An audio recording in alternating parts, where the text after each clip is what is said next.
Year ago, I was 28 living in a condo in southern Arizona. I am a single parent and have my 3 children and a dog. A Belgian shepherd named Loki living in this little quiet condo. This neighborhood that we lived in was actually quite nice and friendly. My children would play outside with neighbor kids on a daily basis. Didn't really have to watch them like a hawk out there. Plus, my neighbor had his garage open every day, all day because he built race cars for a living and watched the kids out there too as he was building. One fall night in 2016.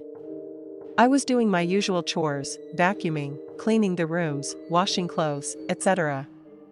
I wanted to do as much as I could before the kids got back from the grandparents' house the next morning. I have a door in my bedroom that has a sliding glass door, and I usually leave it halfway open so it'll be easier for me to go back and forth from the garage where the washing machine was and for fresh air. Loki also loved it open because it was easy to access to run back and forth inside and outside. He's a very obedient, smart, loyal family dog. Well, I needed to throw the trash away. And when Loki saw me getting the garbage bag, he knew I was about to head out to the alley, and he likes coming with me. So I went through my room through my sliding glass door and opened the garage to throw away the trash in the dumpster. When I was putting the dumpster's lid back down, I turned around and saw Loki. His eyes were fixed on the roof, and he was growling. I looked up to see what he was growling at. I didn't see anything. Just assuming it was a cat because he absolutely despised cats. So I started walking back in the garage, and usually I didn't have to say anything to Loki, he just followed. I was about to press the button where the garage door came down and realized Loki was still out in the alley. I called for him to come, but he didn't. He didn't even look my way. He was sitting looking up very still, as if he were hunting something. Loki, come a yard. Then suddenly he jumped up and snarled and barked viciously towards the roof. At the same time I heard thumps going across my roof. What in the heck was that? A yard. Who scared me the most was the way Loki reacted. I've only seen him like this maybe once before, and that is when I almost got robbed when I was stationed back in Washington at the time, years earlier. I quickly shut the garage door and went inside. A little rat on Loki, still a little wind up, kept pacing back and forth, crying and growling. So I texted one of my neighbors who helped me a lot if you could please come to my house, even though it was quite late. I didn't want to call the cops quite yet. And anyway, he was just to sit down for me. Les, can you please come and check around my house? I think someone's trying to get in. He happened to be up and actually called me a minute later. So I explained the situation to him. He told me to wait inside while he checked. So let's get up on the roof and shut everything up there. He didn't find anything, not so much as even trash up there. It's probably just cash, not to worry. But if you hear anything again, call me. You're not trying again. I said thank you and apologize for the inconvenience. The next couple of days go by and I heard nothing. It was all quiet. So I went on thinking I was just being paranoid. The next morning, I was brushing my daughter's hair for school and heard very loud footsteps across my roof. It started my daughter, and Loki went crazy again. So I got my old military machete from under my bed and ran out to the back with Loci. Nothing. I circled around the front and there was nothing. If my neighbors saw me, they probably thought I was crazy walking around the early morning hours with a machete in my hand. So I went inside to reassure my daughter that it was probably a cat. She told me, no mom, it sounds like someone was running. I told her it's okay, baby. It's gone now. Later that day, when I came from work, I saw police cars down the street and an ambulance. It was my neighbor Colleen. She was getting loaded up into an ambulance. Colleen was an very sweet lady. I walked pretty fast to the other neighbors and asked what was going on. Someone had broken into her house while she was napping, and Colleen apparently startled the assailant. And the asshole pushed a fragile neighbor to the wall, breaking her hip. The guy escaped. Colleen was there on the ground and her daughter came to check on her just a little while ago. She got worried that her mother Colleen wasn't answering the phone. And thank God she came and checked on her. I was just in awe. Just trying to wrap my head around what happened. Then the police were talking to each one of us asking if we saw or heard anything suspicious lately. Then I realized, holy crap. I knew those footsteps were on my roof as I thought to myself, so I told the officers immediately everything that I heard and saw and how Loki reacted. So the police set up officers to patrol our neighborhood for about a week and nothing really happened. I had to tell my daughters what was going on. My son is still kind of young to understand. So he doesn't really understand what a bad person is. But I did my best to explain that a bad person was trying to take things from us. And he said to me, "Don't worry, Mama, I'll make you safe." So I explained to them they couldn't play out as freely as they were for a while until things calmed down. 2 weeks passed, still a little on guard. It was late and I need to do laundry. So I have my sliding glass door open for the fresh air. So it'd be a bit easier for me to get in and out with loads of laundry. When I was getting my last load, I had the basket in my arms. I shut the door to the garage. It was walking to my room. As I got under the porch, I took a step and then I heard a creak for a minute. I paused and looked down, confused if I made that creak. I soon realized how stupid I was to even look down because my floor was made of concrete. Then I heard another trick. I slowly looked up and realized where it was coming from. It was coming from right above me on my porch roof. My heart sank in my head. I was screaming profanities. I looked down because I saw movement. And out of nowhere, Loki appeared, but he just sat at the doorway of my room. I very quietly motioned him. Loki, calm at first, he started wagging his tail as if we were going to play. Then Loki stepped out, and as soon as he stepped out, his foot on the back of his head raised in defense mode. Then he started growling. He then walked out from under the porch in turn. He then ran inside as I was sliding the door closed. "Yo Loki, come," in a demanding loud voice so he would listen. He came running inside. I locked the door immediately. I saw a shadowy figure jumped from my roof onto the floor. My oldest daughter came in and asked what was going on, and I told her to get my phone and call 911 immediately. I told my other daughter to get her brother and barricade themselves in the bathroom. Take Loci with you, and you don't open the door for no one unless it's me or the police. They were crying and wanted me to come. "Baby, I can't go, it'll be okay. Just go." Loki was foaming at the mouth and wanting to get this guy. I absolutely was terrified, shaking. I've been to war and seen things. But when my children were in the crossfire of this horror story, this was different. When I turned back to see where he literally was right in front of me outside the glass door glaring at me. He was wearing a hooded sweater and had a crowbar in his hand. I started to remember my machete was right next to my nightstand right beside me. I didn't want him to know I had it yet. If you try breaking in, I wanted to give him a surprise of his life. He then jiggled the handle to my door to open it. I asked him what the hell he wanted.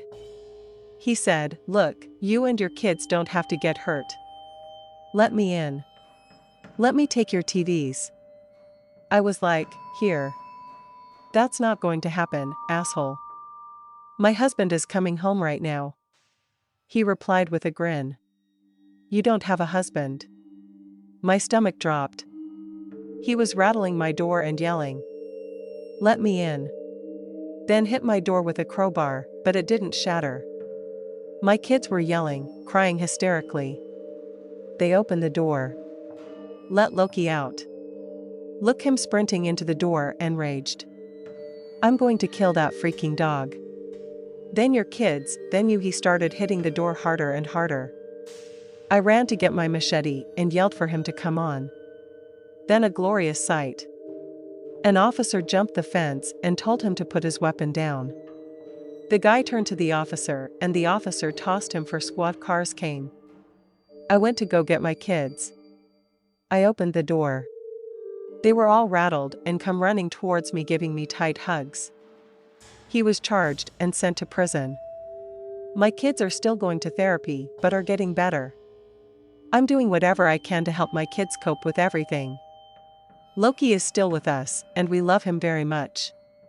Loki was a big part of saving our lives as much as the cops were. I hope I never see the assailant again. If I ever do, I don't know if I could hold back on what I would physically do to him. So my name is Colton. I'm a regular guy from a regular town, and I'm a family man. This year in March, the entire nation was going through a very unusual, odd, and what can be characterized as a downright scary time. I doubt that I need to go into what I'm talking about. I will just say that the word lockdown is no longer a term used for just prisons, even though that's kind of what it felt like at times. My story starts maybe 10 days into the initial lockdown order. Let me start by saying that I live in a very conservative state. We have very few restrictions on firearms or your ability to use them. Our state has what is commonly referred to as the castle doctrine, which in a nutshell means if you are on my property, and I deem you as a threat, I am within my rights to use deadly force to protect myself, my family, or my property. I will also mention that we have one of the lowest violent crime percentages in the nation, which is why I chose to raise my family here. The reason that I note the aforementioned information is to impress you on the feeling of safety I have felt here my entire life. Not being safe in my home or even my town has never crossed my mind. That is until about 3 weeks ago. So it was a Friday night. I would say that it was any Friday night. But that was just not the case.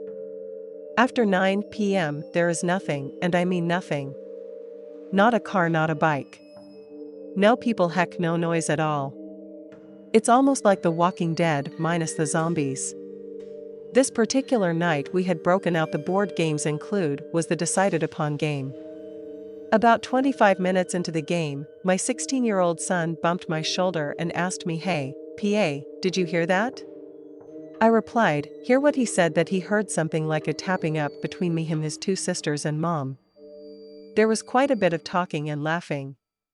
Our house is 2 stories, the family area is in the basement level, which is where we were upstairs, the front door and entry, and 3 of the bedrooms. Maybe 5 minutes later, I hear the same sound that my son was talking about. He says, "See, there it is again."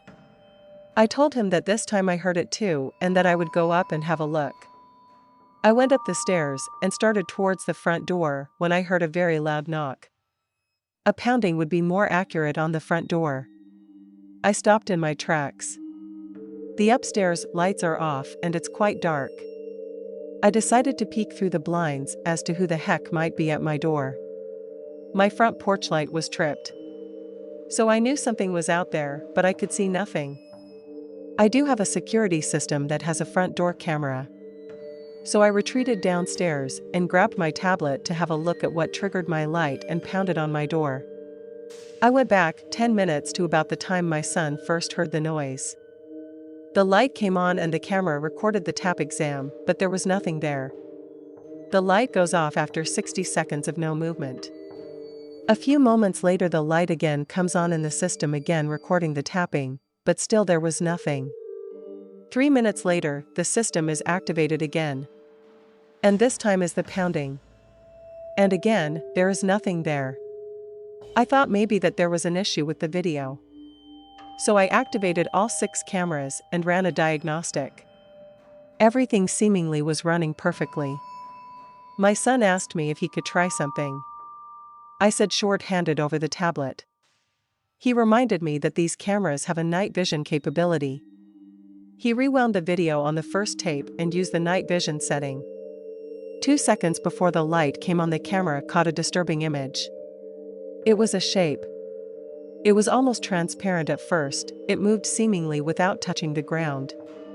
It moved very quickly and covered my 50-foot front walkway in only 2 seconds.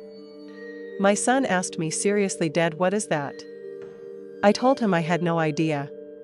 But it does kind of look like a person. Now once the light comes on, the night vision feature no longer works. But once the thing is still at the door, it is undoubtedly still. And after about 3 minutes or so the light trips and you hear the tapping appear again. After another 4 minutes, the light comes on and the pounding is heard once more. I waited the 60 seconds. And when the light goes off, the thing was there in the backyard looking through the window. By this time, my whole family is looking at the screen, when all of us realize that the window this thing was looking through is the window that is right in front of us. The girls were definitely agitated and scared. And I'm going to be honest, I was a bit worried too. I gave the tab to my son and told him to keep an eye on it and let me know if it moves. I went and grabbed my Benelli 12 gauge and headed to the back door with my son close behind. I asked, "Is he still there?" He replied, "Yep." I told him to disengage the auto feature on the security lights so that when I opened the door, the lights wouldn't come on. I quickly opened the door, stepped outside, and looked to my left at the window. My son said, "Dad, he's looking at you." I yelled, "Who are you? And what do you want?" It's moving towards his dad. Now I'm not crazy. But when I realized I couldn't quite see where this guy was, or whatever this thing was, I freaked out. I'm not going to fire my weapon without knowing what I'm firing at, with no visible target. That would just not be safe. Needless to say, I stepped back inside and closed the door real quickly. "Is that the door?" He said. My wife was now down the hall asking what the heck is going on. All I could say was that I had no clue. Then once again, the tapping started on the door. At this point, all I could muster was, "You're trespassing, leave now." Then the automatic security lights came on, all of them. I was put to my son. "I thought you turned those off." He replied that he thought he did too. And on the tablet it said the setting was still off. Yeah, all of them stayed on for at least a minute. When the lights went off, this guy or this thing or whatever was no longer at the door. None of the cameras could see it anymore. He was apparently gone. Needless to say, all 5 of us stayed up all night watching the cameras on the television and tabs. Once the sun came up, my girls went to sleep on the couch, but the rest of us just couldn't manage to do the same. I can't tell you how many times we have watched that 25 minutes of video feed over the last few weeks. None of us have slept very well since I have no idea who was outside my house that night. But I don't think any of us ever felt quite as safe as we once did. Both my parents and I have grown up in a small southeastern town in Kentucky. The landscape is quite raw and the actual city only has one stoplight in it. Even in 2019, for the most part, the area is peaceful and it feels as if everyone knows each other. While this story doesn't involve the paranormal, it is extremely terrifying. A real-life nightmare, if you will. The story begins on September 18, 1989, in the county's only high school. Both of my parents were teachers at the SED school. My mother happened to be in her planning period and was sitting in her teacher's lounge with a few other personnel. Their planning was cut short when a fellow female teacher ran screaming immediately into the teacher's round stating, "He's got a gun, he's got a gun." Understandably, the teacher was too distressed to explain in detail and immediately ran screaming out of the lounge. Everyone immediately scrambled to escape or hide from the gunman. My mother, a fellow teacher and teacher's aide, ran into a small closet and attempted to hide. The closet was tiny, and along with 3 small women currently occupying it, was also home to a 4-way bed. No matter how hard they tried to close the door, the bed kept getting in the way.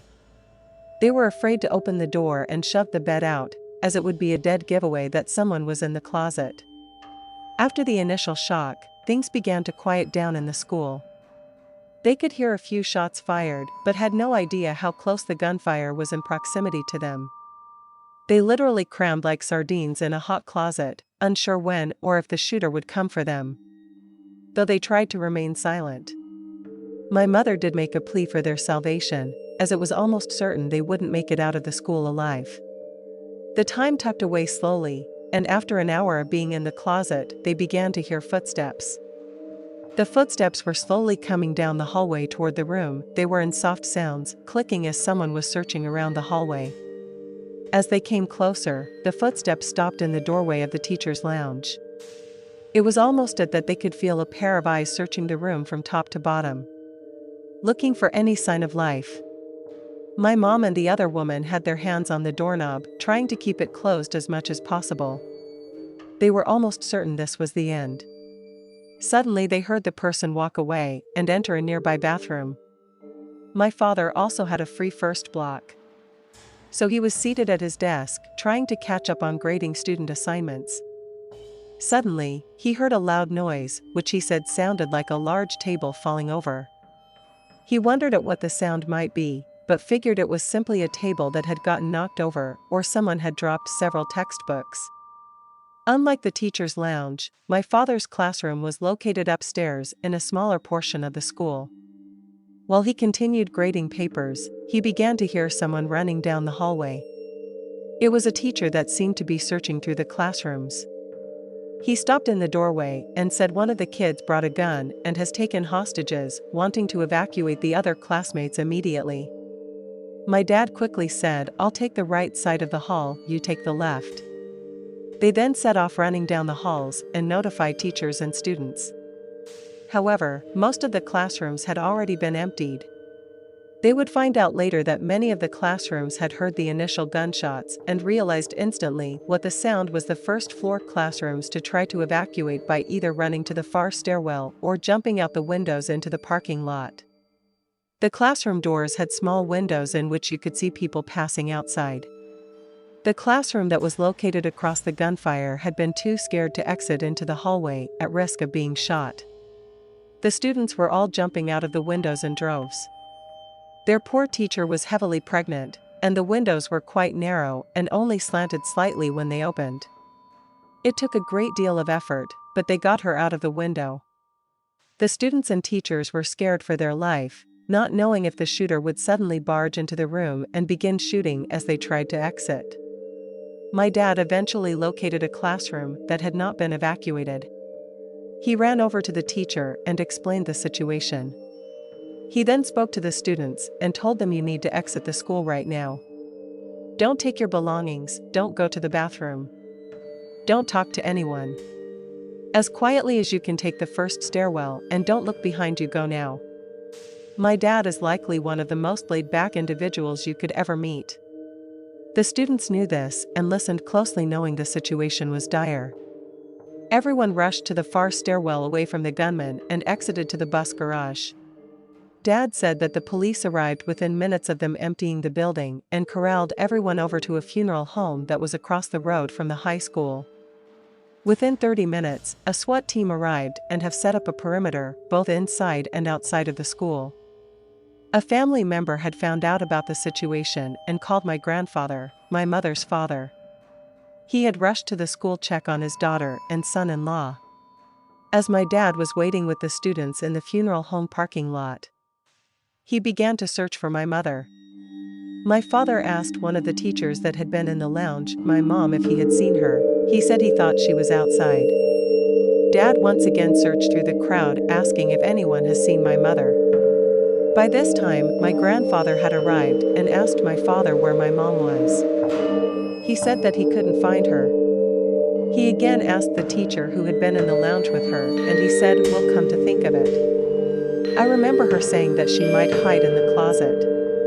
Everyone was terrified of what might have happened to her, since it had been close to 3 hours as the gunman had entered the building. My father and grandfather notified some of the Kentucky State Police that were on the scene. Under the watchful eyes of snipers located in the parking lot and on the roof, the KSP officers entered the school and headed for the closet they thought my mother was in. My mother said that she and the other woman could hear someone outside, and they almost died of fright. Without announcement, the doorknob was suddenly ripped from their hands and light flooded into the closet. Not hearing a cacophony of gunfire, my mom looked up and realized there were 2 armed state troopers standing outside of the closet. She said that it was probably the best sight in her entire life. There were no times for tears of joy though. The officers told my mother and the other 2 women, "You're going to be okay, but we need to get you out of the building ASAP." We need you to rush down the hallway, and when you come into the lobby, to exit you need to run. After a count, my mother was ushered from teacher's lounge toward the high school lobby. She said when she rounded the corner. There were multiple snipers set up in the hall, along with a .50 caliber machine gun pointed at the classroom where the shooter was. That day my mother had worn a dress and heels, and she said she could remember trying to run across the grass and her heels getting stuck in the soil. She kept running through until she joined the others in the funeral home parking lot.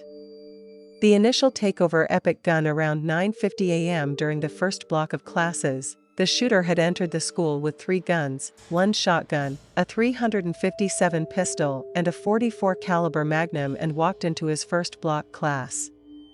Upon entering the classroom, he shot into the ceiling through the art classroom located above. Luckily, no one was hit by a bullet or debris of the initial sight. He released 2 rows of students and the teacher before settling in for a standoff. The woman that initially told everyone in the teacher's lounge about the shooting had been the teacher released from the classroom. Over the next few hours, students were released for small requests like cigarettes, soft drinks, and pizza. Multiple shots were fired throughout the ordeal, but thankfully no one was injured or killed. The shooter was later identified as a 17-year-old student at the high school. Advised police that he would surrender if he could see his father. He told police that he hadn't seen his father since he was 4 years old. Around 5 p.m. that day, the last hostage was released.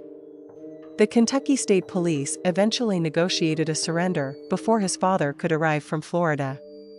While most people never know the reason behind such an insane act of violence upon questioning, the shooter referred to the Stephen King book Rage as his inspiration for the shooting. Crazy enough, my dad didn't think the students served any prison time. It was his belief that while the boy was initially taken to jail after surrendering, he was never tried and was instead released out of the county and told to never return.